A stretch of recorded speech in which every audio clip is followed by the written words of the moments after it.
to the headlines. We're going to start on Kenya's bold newspaper, The Standard. Sulphur concerns. There's a picture there of experts Opio Wandai, who is the cabinet secretary for energy. Next to him is expert Lee Keyajue, who is the CS in MITI.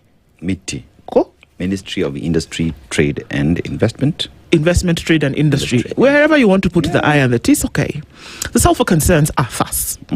Kenya's decision to allow higher sulphur fuel may ease shortages, but it comes with a quiet everyday cost to public health.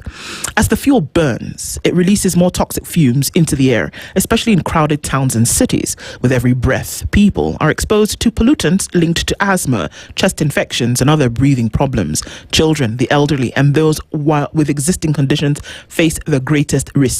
Over time, constant exposure can strain the lungs and worsen overall health. The same sulphur that pollutes the air also eats into engines, leading to more frequent breakdowns and higher repair costs. While the quick fix policy may keep vehicles moving, it risks leaving many Kenyans both sicker and more vulnerable. So, is there a cost to easing? It kind of puts folks in a catch-22 situation. Yeah. And, you know, I'm going to be honest and say, I feel because here there is a demand to keep vehicles moving, to keep industries turning, but then it comes with a cost that what's available, and readily so, it may be cheaper and more available, but the long-term effects then make it more expensive. So what do you do in the meantime where this cheaper, more readily available fuel is there, and the other stuff that you would normally use is not? So what do you do as a nation? Do you take into consideration the health concerns of people? Combustible, then in the air, it's going to affect health. It's going to affect vehicles over time, whereby spare part repair is going to be more frequent, and that you may buy the fuel at a cheaper price, but then you will have to pay the price later in terms of maintenance of your vehicle. Yeah. So which do you choose? And this is not a matter of pointing fingers at somebody and talking about incompetence, but this is a question of what decision do you make? It's a sulphur concern, and that's what's on the headline. According to Exen Iraqi, from a health perspective, this is risky. The Economic Survey 2026 shows that respiratory diseases are among the leading health problems in the country. Introducing fuel with higher sulfur content only worsens air pollution. Even without sulfur concerns,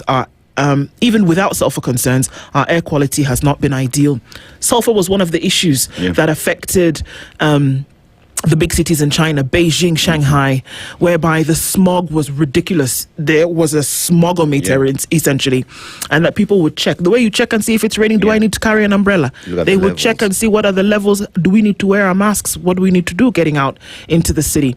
But we know that also there was a lot of higher sulfur content petrol fuel that was being used by a lot of vehicles until we saw that that was reduced significantly and the smog levels reduced. It's the same story in India. Yeah. So these are the questions that you want to ask. It's a big headline. It's a concern. And to discuss it, I think it's necessary to do in a sober manner. Because what do you do? Yeah. Do you fuel the nation? Or do you think about the long-term effects of using a cheaper, more readily available fuel? And you see, I think that story for me, the overarching question then is if more Kenyans find themselves inhaling air that is dirty, what does that mean to the country's healthcare system and treating Kenyans in the long run? Yeah. It becomes more expensive for the government to treat its people because at some point we messed up on the fuel that came into the country. So you look at the bigger picture. You do look at the bigger picture, or you should. Bigger picture. It's not today, it's not tomorrow, it's in a few years to come. But how much will it take for the government to treat its people, especially in a system where inawak lakini haiwak? Inawak ama haiwak. Ruto accused of ignoring Kenyan safety for the sake of trade deals. This is the thing here. And so is it trade deals on fuel, or is it trade deals where you say kichapo utaflogiwa ama wataflogiwa huku? Kitui leaders hit out at Duale over his arrogant camel remarks. Okay, you want to know what this was about? I'll tell you. A section of leaders from Kitui County have criticized Health Cabinet Secretary Aidan Duale over what they termed as insensitive remarks following deadly clashes between farmers and pastoralists from the northeastern region. The leaders termed Duale's comments, in which he appeared to mock the farming community, reckless and likely to inflame tensions at a time when more than 10 people have been killed in recent clashes.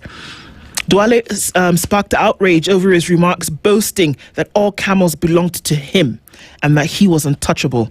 Ngamia yote ya Kenya wa Somali ni yangu, alafu mtadu. Guess what we'll do?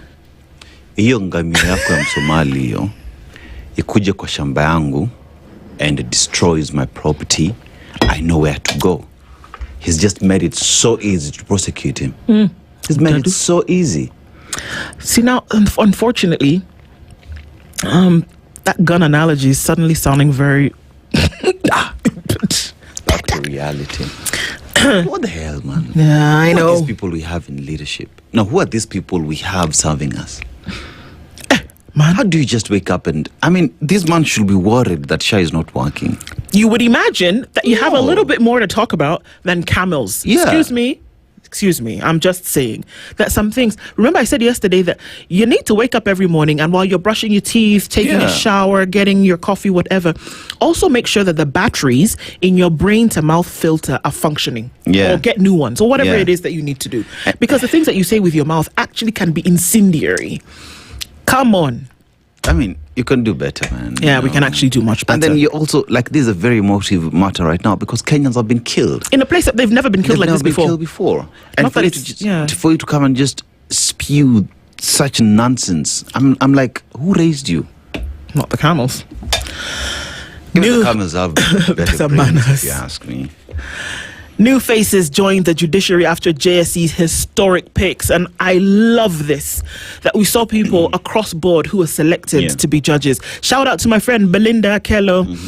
Congratulations for, that selection that happened there. And we saw a variety of new judges. Some of the new judges: Justice Joseph Kipkoech Biomdo is the first trained military officer to transition to serving as a judge of the High Court. Justice Emmanuel Bita, appointed from the Attorney General's office. Justice Josephat Kuyoni, appointed from Parliament.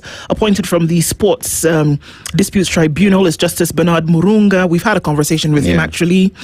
Justice Patricia Leparasho, appointed from the Kenya Revenue Authority. Justice Lillian Suma, the first person from Kilifi County to serve in the Environment and Lands Court. Justice Winnie Molonko, a pioneer in the bar from Narok County. Justice Abdi Hassan, a pioneer for his community in the remote Griftu area of Wajir County. Justice Joyce Gandani, the first female judge from Kilifi County to sit in the High Court. I love this, that the variety then that's being applied to the judiciary is fantastic.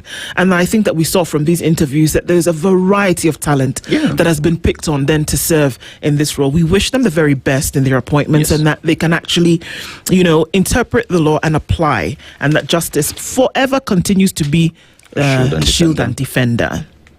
So, of course, there's that story of killer fumes. Low standard fuel poisons you with every breath it does. And then you have to ask the question whether Kenya has a choice at the moment. Gulf Energy at the center of yet another dirty fuel drama. Oh, my God. A wave of killing